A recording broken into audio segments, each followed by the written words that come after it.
Ce jeudi 23 mars marquait la tenue d'une nouvelle journée de grève dans toute la France, afin de contester contre la réforme des retraites du gouvernement.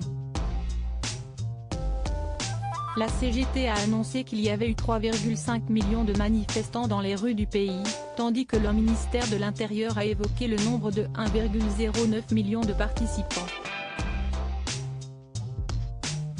Jean-Luc Mélenchon, qui est ouvertement contre le projet de loi d'Emmanuel Macron depuis ses prémices, était sur le plateau du JT du 20h de TF1. Auprès de Gilles Boulot, l'ancien député La France Insoumise a réitéré son point de vue et celui des membres de son parti sur cette question épineuse, en estimant qu'il y a une issue très simple à cette crise sociale, à part le retrait du texte.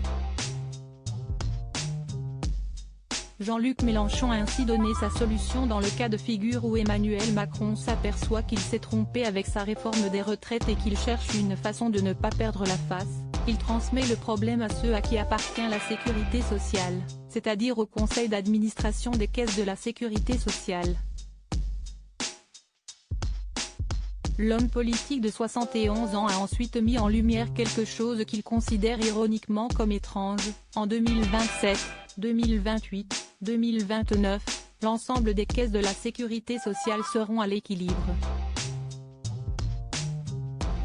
Donc, c'est une affaire de répartition entre les différentes caisses et il n'y a pas besoin d'infliger, je le rappelle, 2 ans de plus, de travail pour les Français qui souhaitent avoir une retraite à taux plein, note de la rédaction.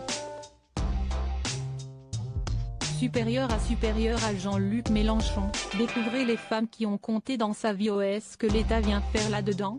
Sur sa lancée, Jean-Luc Mélenchon a affirmé qu'il propose au président de retirer son texte et de donner le dossier à ceux dont c'est le boulot.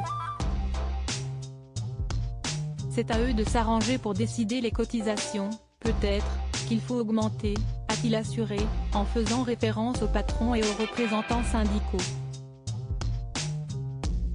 C'est à eux de le faire. Ils l'ont fait dans le passé, ils savent le faire. Qu'est-ce que l'État vient faire là-dedans? Ce n'est pas à lui, la caisse de la Sécu. Elle appartient aux cotisants, a-t-il déclaré, cash. Article écrit avec la collaboration de 6 médias Crédit Photo, capture écran TF1.